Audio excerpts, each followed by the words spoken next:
Hi everyone, and welcome to another lecture in your general mathematics class. So for today, we're going to discuss about the inverse functions.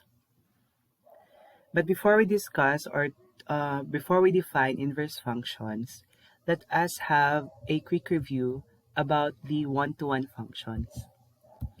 So it is said here that a function is said to be one-to-one if and only if whenever a and b are two numbers in the domain of f and a is not equal to b, then the f of a is not equal to f of b. Equivalently, if f is one-to-one and f of a is equal to f of b, then it should follow that a is equal to b. Okay. So anong ibig sabihin na to? So you just have to think that a one-to-one function means that for every input corresponds to one unique output, and vice versa. So hindi dapat tayo magkaroon ng um, output that has the same, input that has the same output, two inputs or more that has the same outputs.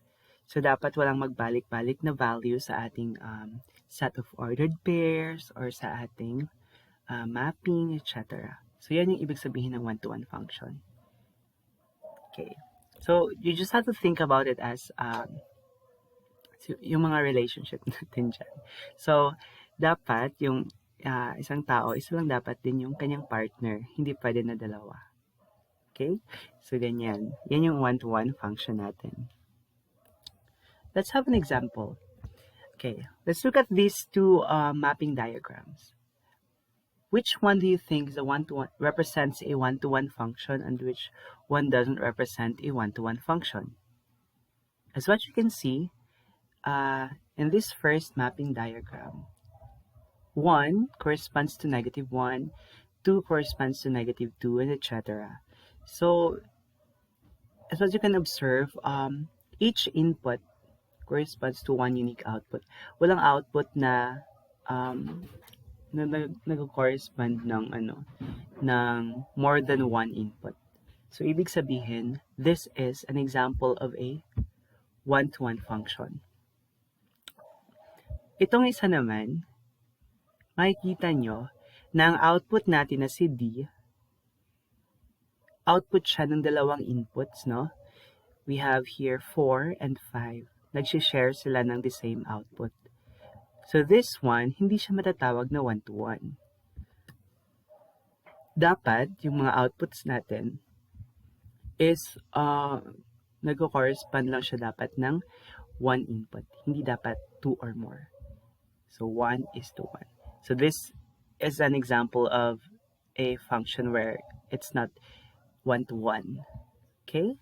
So, ito lang yung nag-represent ng one-to-one, itong mapping diagram na ito. So, let's have another example. Let's say this one, table of values. So, we have here x, our domain, and y. We have 2, 3, 4, 5, and 6 for your x. And 7, 9, 11, 13, 15 for the y values. So, kung makikita nyo, walang nagpabalik-balik na values, di ba?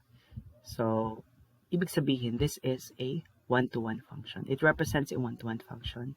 On the other hand naman, this example here, may nagbalik na values, no?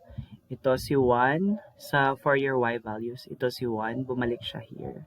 Si 2, yan, no? Nag-repeat siya.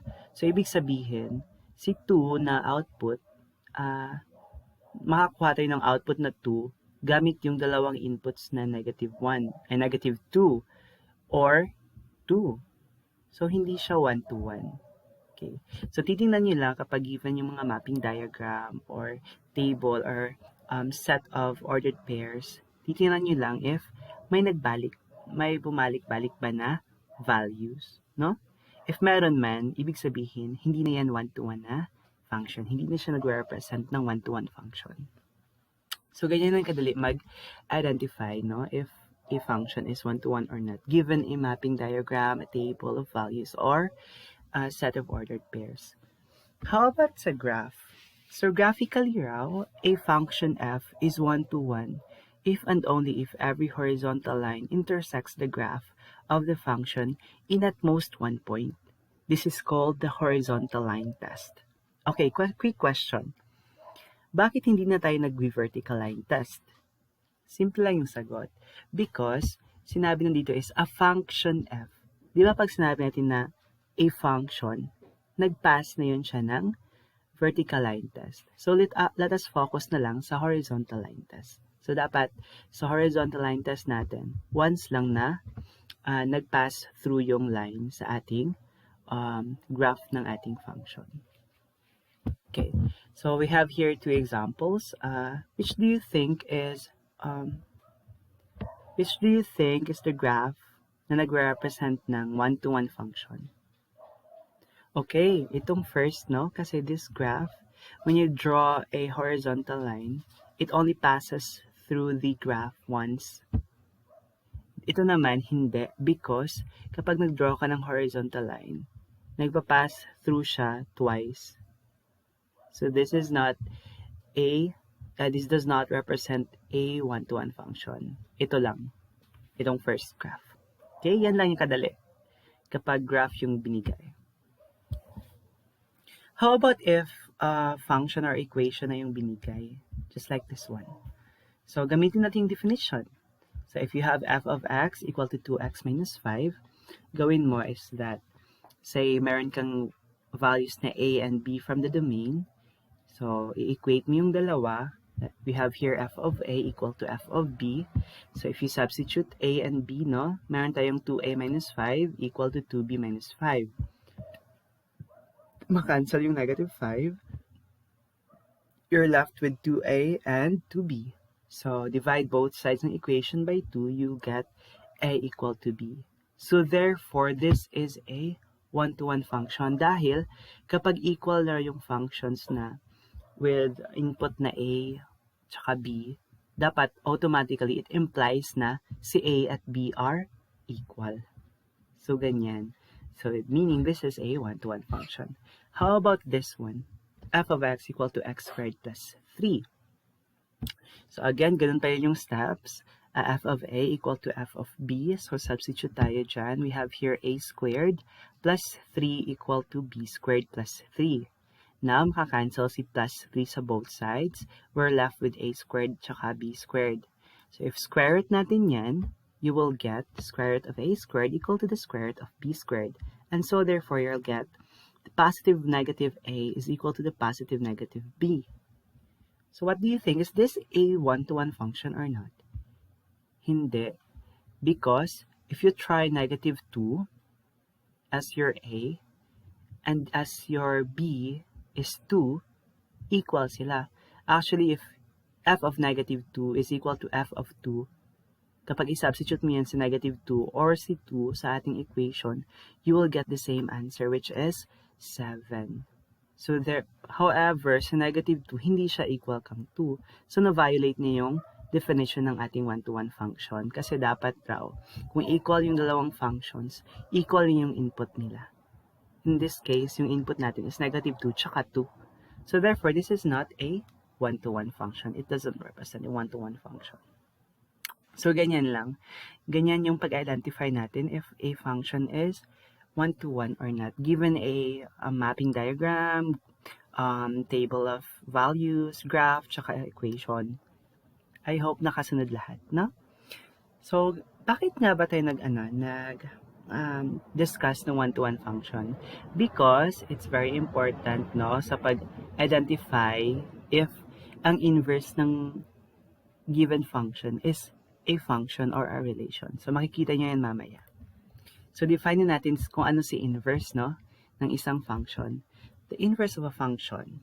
If f is a function consisting ordered pairs xy, then the relation called the inverse of f has elements of ordered pairs y, x. So, basically, binaliktad lang, no? Nag-interchange lang si y tsaka si x.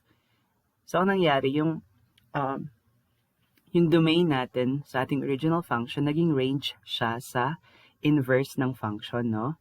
Tsaka yung range naman ng ating original function, naging domain lang siya ng ating inverse. So say for example, eto, table of values. We have here x, -4, -3, -2, -1, 0, 1. Kang y naman, we have -9, -7, -5, -3, -1, tsaka 1. Pagdating sa inverse niyan, nag-interchange lang yung values. Let's say -4 tsaka -9, nag-interchange lang, naging -9 tsaka -4, and so on. So, ganyan lang talaga siya kadali, no? Ganyan lang nangyari. Nag-interchange lang yung ating domain tsaka yung range. Yan yung inverse ng ating function. Okay. Important note, the inverse of a function is not necessarily a function. Okay, dito na papasok si 1-to-1 kasi if f is 1-to-1 or the original function is 1-to-1, then the inverse of that function is called the inverse function of f, denoted by f raised to -1. So, anong ibig sabihin yan? Kapag 1-to-1, restricted lang sa mga 1-to-1 functions, yung magkakaroon sila ng inverse function. Function din yung inverse. So, ibig sabihin pala, kapag hindi 1-to-1 yung ating original function, ang nakukuha nating inverse is hindi function, relation lang. Okay? So, dapat 1-to-1 ang ating original function para makakuha rin tayo ng function na inverse. Yan yung ibig sabihin. The composition of a 1-to-1 function f and its inverse f raised to -1 always result to the identity function. That is, f of f raised to -1 of x and f raised to -1 of f of x should be equal to x. So ito rin, isa rin ito na way to identify kung ang ating function ba or ating nakuha na inverse is a function or not. Kunin lang natin yung composition ng ating original function tsaka yung inverse, tsaka vice versa. Dapat mag-equal siya na sa x lang. Okay? So, yan yung ating pwedeng gamitin to identify if the inverse of the function is also a function or just a relation. Sige, let's have an example para mas maintindihan nyo. Pero bago tayo mapunta sa example, tingnan muna natin yung steps, kung paano ba magkuha ng inverse ng isang function. Mayroon lang tayong 3 steps. 3 easy steps. The first one is to write the function in the form y is equal to f of x. Ano ibig sabihin yan? Palitan mo lang yung f of x ng y. Yan lang. Tapos, yung second naman, interchange the x and y variables. Okay? I think understandable naman yan. The third step is to solve for y in terms of x. Okay, let's apply these steps sa ating examples. First example, we have here f of x equal to 4x minus 3 all over 5. So, ano nga yung steps? First step, i-change natin si f of x to y. So, that's why we have here y is equal to the difference of 4x and 3 divided by 5. Second step, ano yung second step natin? Interchange x and y. So, mangyayari, we have here, from y is equal to 4x minus 3 all over 5, magiging x equal to 4y minus 3 all over 5. So, pinagpalit natin si x tsaka si y. Okay? And lastly, our third step is to solve for y in terms of x. So, andyan na yung ating equation na pinagpalitan natin si x tsaka si y. Gawin lang natin is to solve for y. So, first step here is to eliminate all fractions by multiplying the least common denominator, which is 5. We will get 5x equal to 4y minus 3. I-isolate natin si 4y. We have 4y equal to 5x plus 3. And then, divide both sides of equation by 4. You will get y is equal to 5x plus 3 all over 4. And so, therefore, your inverse is y is equal to 5x plus 3 all over 4, or f raised to -1 of x is equal to 5x plus 3 all over 4. Ayan, may inverse ka na. Now, na may inverse ka na ng function f, how will you know if it's an inverse function or just a relation? So, paano mo malalaman kung function ba yung nakuha mong inverse or hindi? So, ang gagawin natin, consider natin yung ating composition ng function tsaka ng inverse, no? Tingnan natin if magiging equivalent ba siya sa x. Kapag equal to x yung dalawang yan, ibig sabihin, function yung nakuha natin ng inverse. Sige, let's try. So, let's try the composition of f of the inverse of f of x. So, mangyayari, we have here f of 5 of x plus 3 all over 4. Diba yung inverse of x, ito yon si 5x plus 3 all over 4. So, ayan. So, yun yung isa-substitute natin sa value ng x ng ating original function. So, mangyayari, we have here, diba yung original function natin is 4x minus 3 all over 5. So, si x lang doon, naging 5x plus 3 all over 4. Which is the value of, the inverse function natin. So, ayan. So, pag isolve mo yan, mangyayari, makancel si 4, diba? Tsaka si 3, makancel din, then cancel si 5, you'll get x. Okay? So, ayan. X yung nakuha natin sa f of the inverse of f of x. How about the inverse of f of x? Ang mangyayari, we'll have this one, no? So, isa-substitute natin yung original natin na value, which is 4x minus 3 all over 5, sa ating inverse na function. So, ang mangyayari, we have 5 times 4x minus 3 all over 5, tapos added by 3 all over 4. So, pag i-solve mo yan, ang makukuha mong value is x. So, therefore, since x man yung equivalent ng ating mga compositions, ang ating nakukuhang inverse is a function. Okay? Where in fact, it's called the inverse function. So, ganyan lang yung pag-identify, ha? If ang nakuha mo ba is an inverse function or hindi. So, paano naman mag-graph ng inverse function? Madali lang. So, sa ating example kanina, we have here the original function equal to 4x minus 3 over 5. Yung inverse naman niya is the sum of 5x and 3 divided by 4. So, yan yung ating i-graph sa iisang coordinate plane. Let's see kung ano yung properties ng ating inverse function.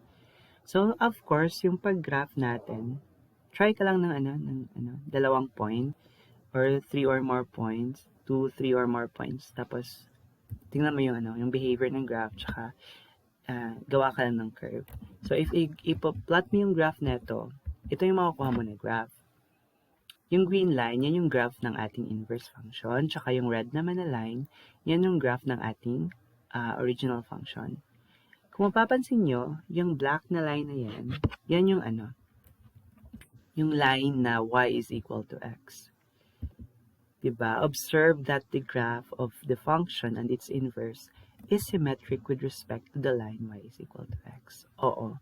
So, lahat pala ng ating mga one-to-one functions, tsaka yung inverse functions nila, is symmetric sa ating line na y is equal to x. Yan yung property ng ating inverse function, graph ng ating inverse function.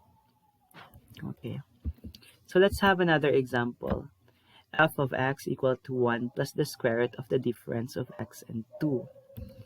So, ayan yung ating original function. So, follow lang natin yung steps sa pagkuha ng inverse. Step 1 is to rewrite f of x to y. So, you will get y is equal to 1 plus the square root of the difference of x and 2. Next step naman natin is to interchange x and y. So, ang makukuha natin na equation now is x equal to 1 plus the square root of y minus 2. And then the third step is to solve for y. So, paano ba mag-solve? First natin ginawa dito is in-isolate natin si square root of y minus 2. So, transfer natin si 1, no? Naging x minus 1 tuloy. Tapos, we square both sides. So, we have y minus 2 equal to the square of the difference of x and 1. And then, we just isolated y here. So, we have here y is equal to the square of the difference of x and 1 added by 2. And then, rewrite dayon, no? Magiging inverse of x equal to the square of the difference of x and 1 plus 2. So, yan na yung magiging inverse natin. pero hindi pa natin alam if that's a function or not. How about its domain and range? Ano ba yung properties ng domain and range ng ating inverse function? Di ba nabanggit ko kanina sa definition ng ating inverse is that yung domain nagiging range, tsaka yung range nagiging domain. So, ito. Since mayroon na tayong inverse, trying to determine yung domain and range ng dalawa. So, ang technique tala dito is get the domain tsaka range ng ating original function. So, yung original function natin is f of x equal to 1 plus the square root of x minus 2. So, ang domain dyan, di ba, meron tayong square root, no? Even yung index natin. So, dapat yung radicand natin is positive. I mean, hindi lang siya positive, but non-negative. So, pwede rin si 0, tsaka yung positive ng mga values.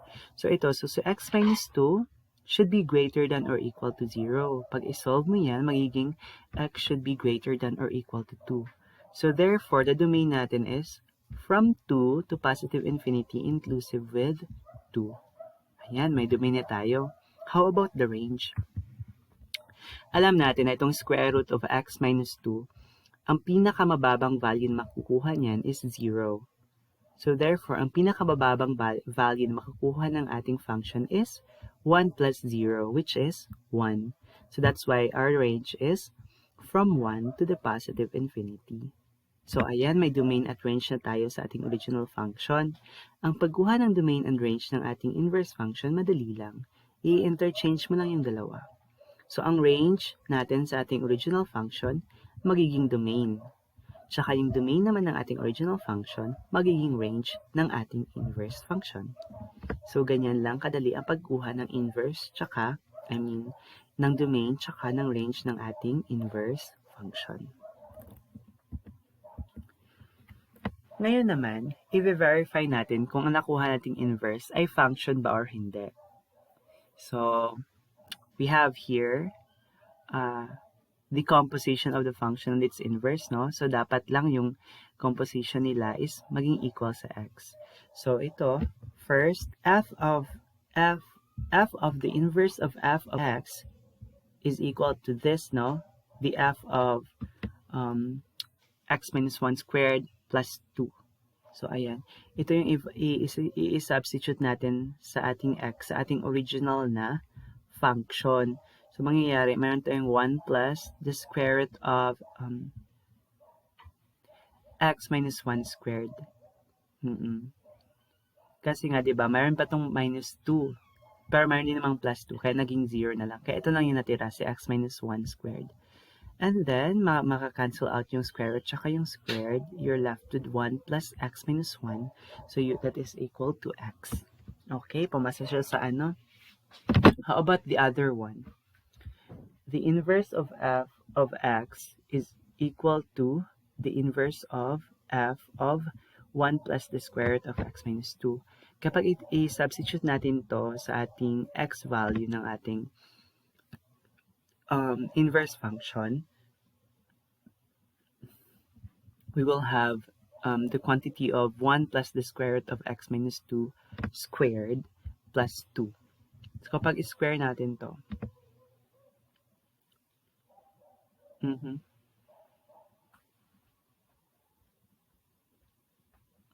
kapag i-solve natin to, ang makukuha natin is, kulang pa to siya.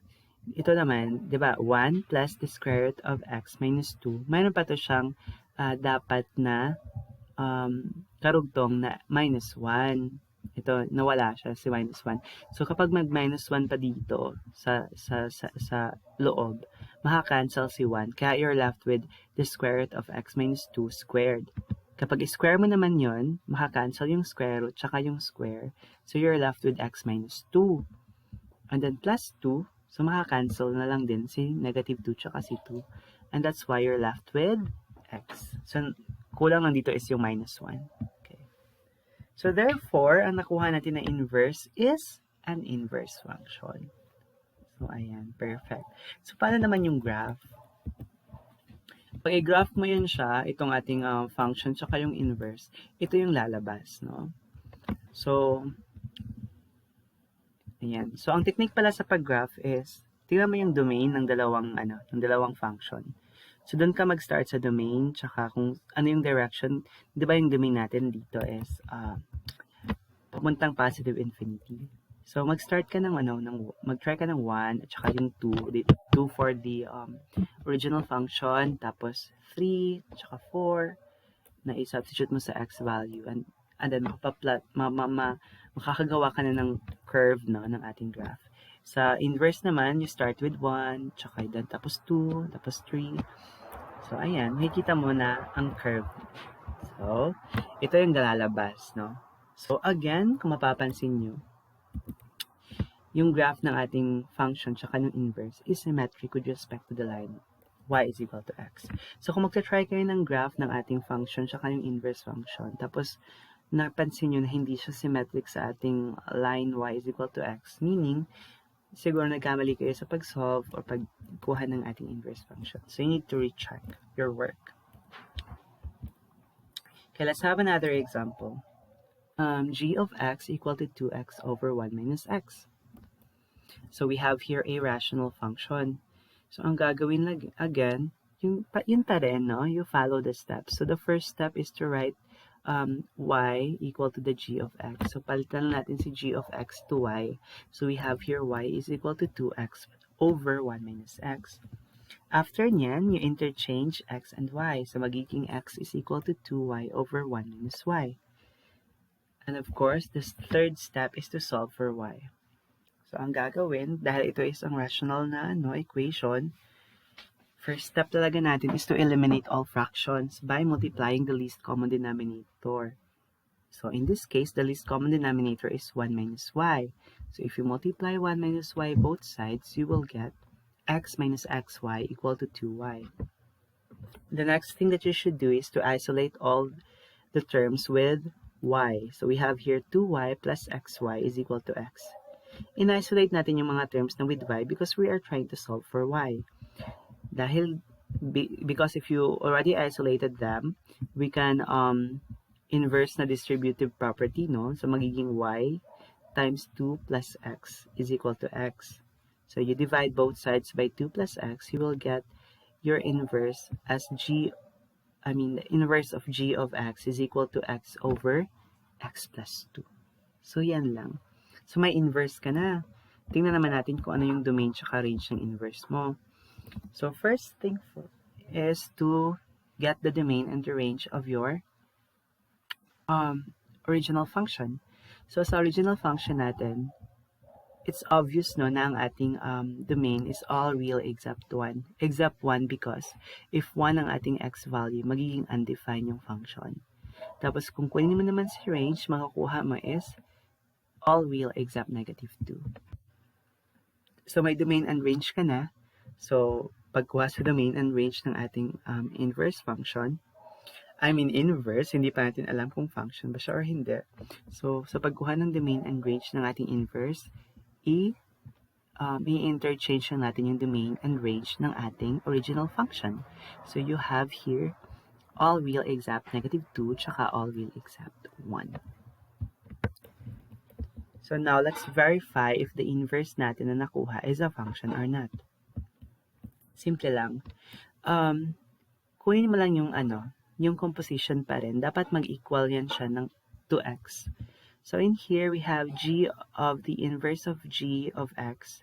So makakuha natin is we have 2 times the x over x plus 2 over 1 minus x over x plus 2. So ayan, nung sinubstitute natin siya, si x over x plus 2 sa ating original function. So, kapag isolve mo yan, first natin na gagawin is to clear denominators by multiplying x plus 2 over x plus 2. So, you will get this, and then, that is 2x over 2. So, canceled out si 2. That's why you'll have a value na x. So, equal pala si g of the inverse of g of x to x. So, okay na yan. How about yung vice versa naman? So, we have here the inverse of g of x. So, magiging inverse of g of 2x over 1 minus x. So, isa-substitute lang natin yung ating value ng ating original function to the inverse function. So, mangyayari, we have 2x over 1 minus x over 2x over 1 minus x plus 2. So, again, clear denominators by multiplying the LCD of h, no? Which is 1 minus x. So, makakuha tayo ng 2x over 2x plus 2 times 1 minus x. So, ayan, pag i-distribute mo yan si 2, magiging 2x over 2x plus 2 minus 2x. So, makakancel si 2x sa denominator. So, you're left with 2x over 2. So, canceled si 2. That's why you have x. Okay, perfect. So, therefore, ang ating nakuha na inverse is actually an inverse function. So, ano yung graph ng ating function? Kapag i-plot natin yung ating rational functions, tsaka yung ating inverse function, ito yung makukuha natin na graph. So, sa ating yung bolded na na curves, yan yung graph ng ating inverse function. Yung hindi naman naka-bold, yan yung graph ng ating original function. So, kung mapapansin nyo, gagawa lang kayo ng ng line, no, na y is equal to x. Ayan. So, tingnan niyo yung left and right side ng ating y is equal to x na line. Okay. Kung mapapansin nyo, again, it is symmetric with respect to the line y. So, ganyan lang yung graph, no? Yan, importante lang talaga sa graphing is that you know that it should be symmetric sa ating line na y is equal to x. So, yan lang yung ating inverse function. So, nakuha nyo na, no, kung paano. So, let's summarize it. Okay, let's summarize our inverse function. First is, dapat ang ating inverse function is, dapat ang ating function is dapat 1-to-1 para makakuha tayo ng function din na inverse. So, paano ba natin i-identify if function ba yung inverse natin or hindi? Gamit yung composition, yun yung gamit natin. Or pwede na i-prove nyo na 1-to-1 or i-show nyo na 1-to-1 yung ating original function by using the techniques, no, that I said earlier. Tsaka yung graph dapat ng ating inverse function is symmetric sa ating original function with respect to the line y is equal to x. Sa ating namang domain and range, ang nangyari is ang domain ng ating original function naging range ng ating inverse function. Yung range naman ng ating original function naging domain ng ating inverse function. So, yan lang. So, ganyan lang kadali ang pagkuha ng ating inverse ng ating given a function. Tsaka ang pag-verify kung function ba or hindi ang ating inverse na nakuha at tsaka kung ano yung forma ng ating graph. So I hope may natutunan kayo for today and I hope to see you soon in our next lecture. So thank you and God bless.